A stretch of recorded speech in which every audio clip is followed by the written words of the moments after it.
Welcome to When Karens Are Taught a Lesson by Cops. Witness intense encounters between law enforcement and individuals testing boundaries. See how officers navigate challenges while upholding the law. Remember to like and subscribe. On a cloudy day in the Florida Keys, deputies encounter a woman exhibiting erratic driving behavior.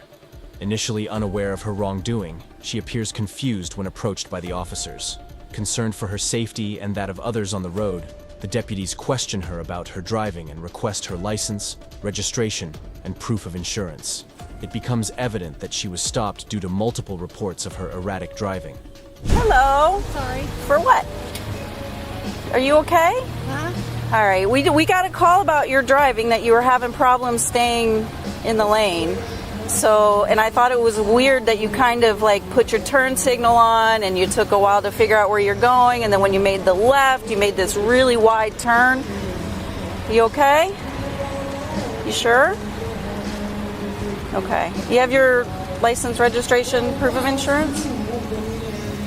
Why are you pulling me over? Well, I didn't really. I was following you because we got a call about your driving. And people were saying, I mean, from the 100-mile marker, they were calling about a red. Really? Yes. And so when you pulled in here, you made a very. I'm not going to do that. You're not going to do what? I'm not gonna do Put that. your car in park. No. Put your car in park. No. Car in park now. Why? Ma'am, put your car in park. Why?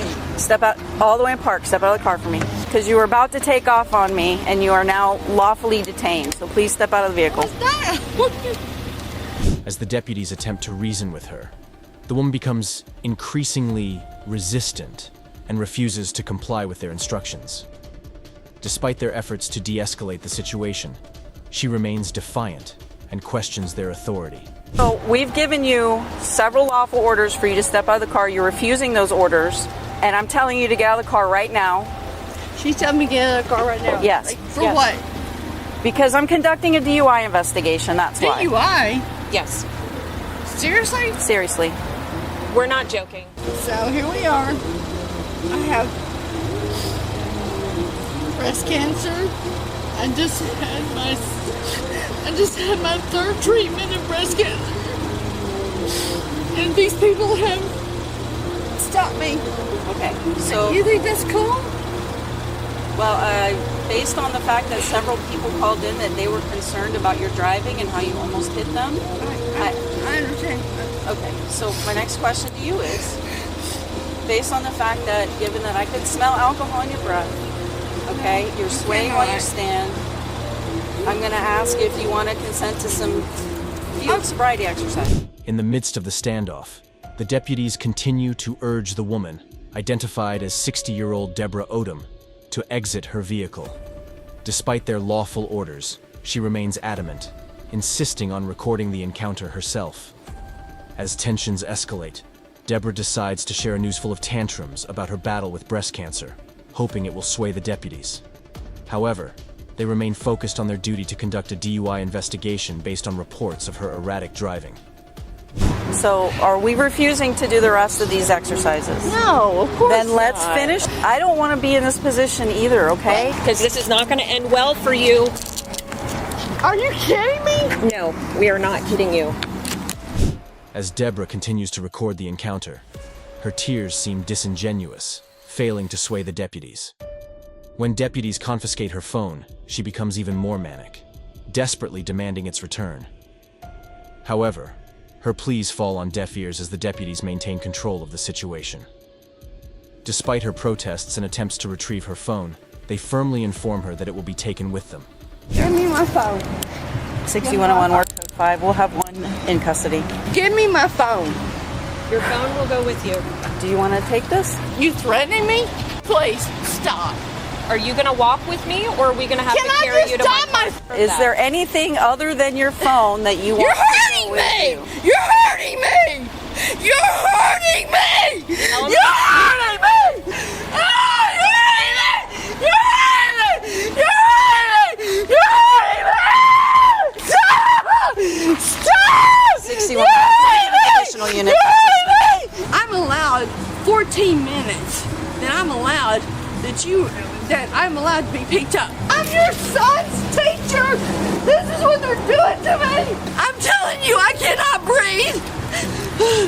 Do you need an ambulance? I need an ambulance! As the situation escalates, deputies urgently call for medical assistance when Deborah claims she's unable to breathe.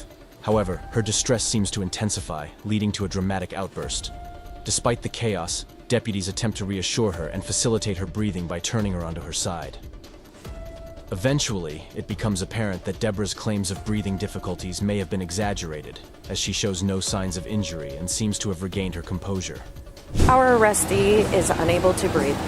God, you're so sick! You're so sick! You're sick!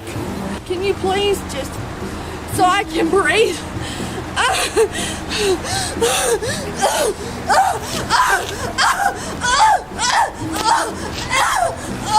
So what we're gonna do is we're gonna turn you on your side.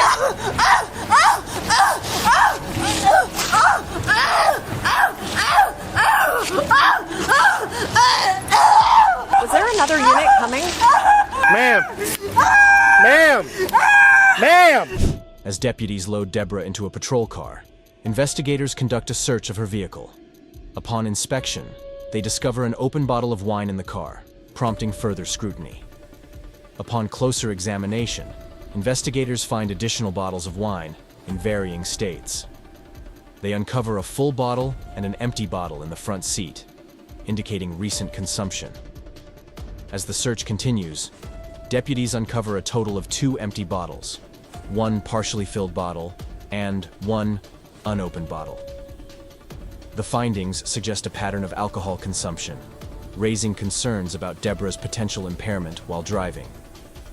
Despite her earlier protests and attempts to evade responsibility, the evidence uncovered by deputies paints a clear picture of the situation. Ma'am! Ma'am!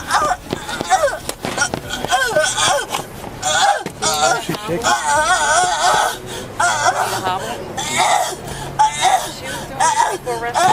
Hey, Debbie! Debbie! Debbie! Deborah, can I talk to you real quick? Just stop! Come on, sit. Thank you. Deborah's behavior continues to escalate as deputies attempt to calm her down and transport her to the station for a breathalyzer test. Despite their efforts, she becomes increasingly agitated, lashing out and resisting their attempts to restrain her. In a moment of desperation, Deborah appears to bite at one of the deputies, prompting a stern warning about potential additional charges. As tensions rise, she continues to hurl insults and profanity at the deputies, refusing to cooperate with their requests. No! Stop it. If you bite me, Did you're you gonna get just... another charge, okay? So stop. Relax. Can you please open your mouth for me so I can make sure you don't Can have you please anything? open your mouth and shut the f up? Ooh, ooh, she got a in it. She got a in it.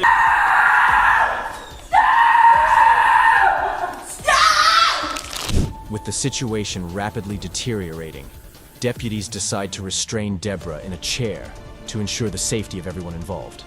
However, her defiance only grows stronger, leading to more verbal and physical outbursts directed at the deputies.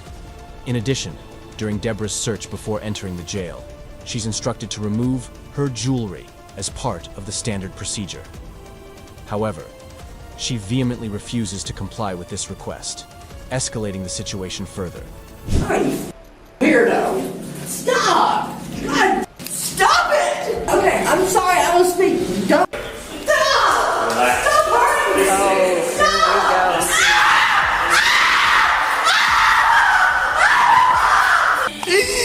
Stop it! Let go! You're hurting me! You're hurting me, you mother! You're breaking my arm! You mother! Please take me in. Oh, here we go. Really? Debbie, I'm trying to work with you, not working with me. Okay, so we're gonna do And this is where we ended up. In response to her continued aggression, deputies make the decision to place a spit mask over Deborah's head, a measure taken to prevent her from spitting at them or causing harm. Despite efforts to work with Deborah, the situation spiraled out of control, resulting in her being charged with DUI and resisting arrest. Following her arrest, she pled no contest to the charges and was sentenced to probation, along with a suspended license and fines. On June 9, 2022, a Hinsdale police officer was in the process of serving an arrest warrant for a domestic violence allegation. The suspect, 45-year-old Sean Malarkey, was accused of hitting her ex-husband with a car. The officer approached the suspect's vehicle, instructing her to step out. Despite repeated requests, the suspect remained inside the car, prompting the officer to insist on her compliance. Hey, step out of the car right now. Get out of the car. Excuse me. Step out of the car right now. Get your hands off. You better take your hands off of me right now. Excuse me. Get out of the car right now. No. The situation escalated as the police officer tried to serve an arrest warrant to the suspect, Sean Malarkey. Despite multiple requests to step out of the car, Malarkey refused, claiming her attorney had filed a motion to quash the warrant. Tensions rose as Malarkey accused the officer of hitting her and insisted on staying in the vehicle. The officer warned of consequences if she made any aggressive moves. Eventually, the officer took action to remove Malarkey from the car, emphasizing the need for cooperation and the legal implications of her actions. Did somebody say that you could come into our house? Stop kicking. Do you understand? One female, 1095. Are you gonna stand up and be cooperative? Are you going to understand that my attorney has filed a motion to quash this? The situation intensified as the suspect, feeling agitated and frustrated, refused to comply with the officer's orders. Despite being instructed to sit in the car, the suspect insisted on calling her attorney and expressed concern for her children at home. The exchange grew heated, with the suspect hurling insults at the officer and accusing them of mistreatment. The officer, detecting the odor of alcohol, questioned the suspect, who responded defiantly. Tensions remained high as the suspect continued to argue and resist the officer's commands. A mother in front of her fucking children, but you are somehow He asked you pretty politely to get out. No, he didn't. No, he didn't. Were you there? The suspect became increasingly frantic and began making false accusations about how the officers had mistreated her. Despite the officer's attempts to de-escalate the situation, the suspect persisted in her accusations and threats, claiming that her attorney would file charges against them. The officers maintained their composure and continued to try to resolve the situation peacefully, urging the suspect to listen to their verbal commands. You saw my emergency lights before you even got in the alley. Were you there? Hey, I didn't tell you to get out of the car. Don't touch me. Do you have your phone on you? Get your fucking hands off me. If you know what? I'm gonna charge you with putting your fucking dirty ass hands on me. Stop. You don't get to touch me. You are a disgusting piece of shit. Stop kicking us. I'm gonna kick you right in the fucking... As the situation intensified, one officer called for agasol, a restraint device, indicating that the suspect was attempting to bite them. The suspect then made sarcastic remarks, questioning the officer's actions and accusing them of aggression. Meanwhile, another officer radioed in to report that they were transporting a female suspect to the station. In response, the suspect, referred to as Michelle, made a casual remark about her watch, suggesting a nonchalant attitude despite the circumstances.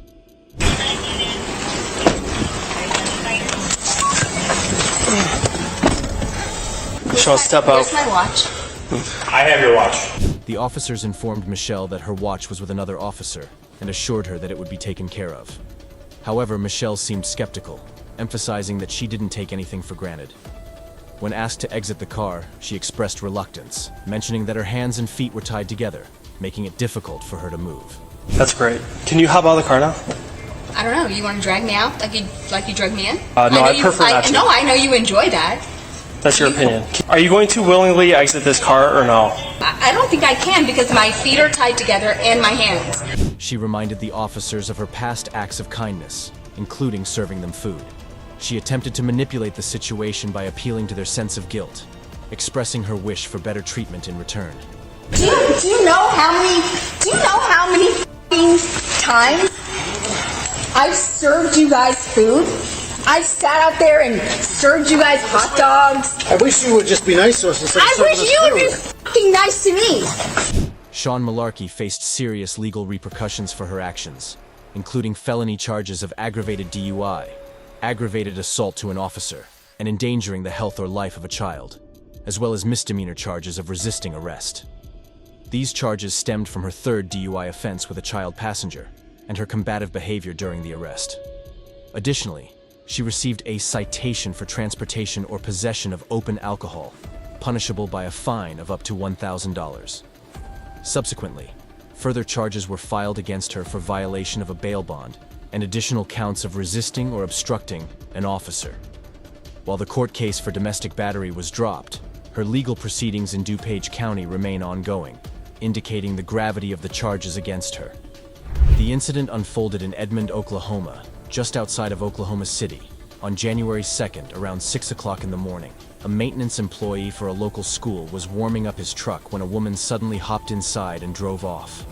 Multiple officers quickly responded and began pursuing the stolen vehicle. Body camera footage captured the intense chase as the woman led police through the streets. Eventually, she drove into a dance studio parking lot, where officers attempted to apprehend her.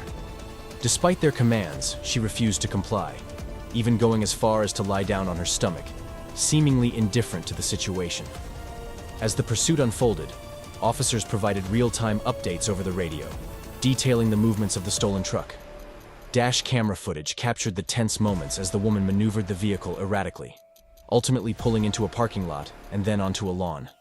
Without hesitation, she accelerated, crashing directly into a squad car. The impact was clearly audible on the body camera footage of the officer whose vehicle was struck. As the officers approached, they repeatedly commanded the woman to show her hands and exit the truck. Instead, she defiantly refused, even shouting for the officers to shoot her. Ignoring their orders to get on her stomach, she provocatively lifted her shirt, further escalating the already volatile situation. Let me see your hands! Let me see your hands! Let me see your hands! Get out of the car right now! The tension escalated and one of the officers announced their intention to use less lethal force. Body camera footage depicted the intense moments as both officers repeatedly demanded the woman to show her hands and exit the vehicle. Simultaneously, dash camera footage captured the woman's provocative action of exposing herself. In response, both officers discharged their stun guns. The situation quickly turned into a struggle as the officers attempted to restrain the woman and place her in handcuffs. Despite their efforts, the suspect resisted and uttered disturbing statements, including a suggestion that they would have to kill her before trailing off, followed by repeated calls to kill them. Put your hands behind your back. I got it! You got her? After a struggle, officers managed to get the woman, who now identified herself as Stephanie, in handcuffs. They assured her that she hadn't been shot, just tased, but she continued to resist during a pat-down. Stephanie insisted she had a gunshot wound, even though officers reiterated that she had only been tased.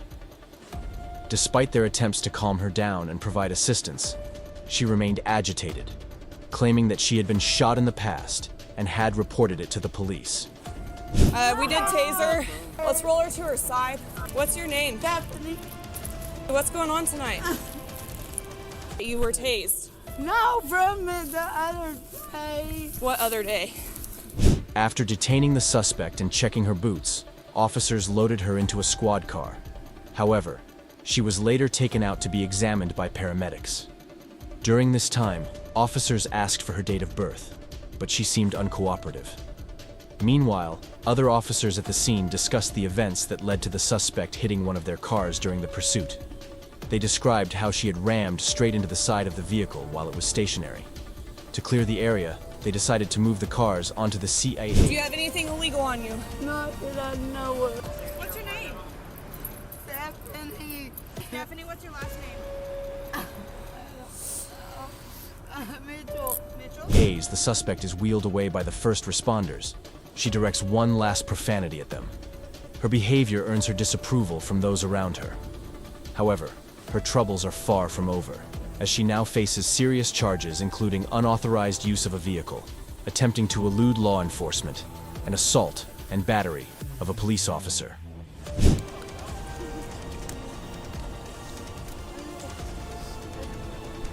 In this compelling video, we witness the intense encounters between law enforcement officers and individuals who push the boundaries of civility.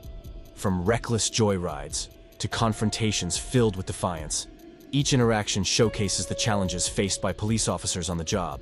Through it all, these officers remain steadfast in their duty to uphold the law and ensure public safety. When Karens are taught a lesson by cops, sheds light on the complexities of policing and serves as a reminder of the importance of respect and cooperation in any interaction with law enforcement. Thank you for watching.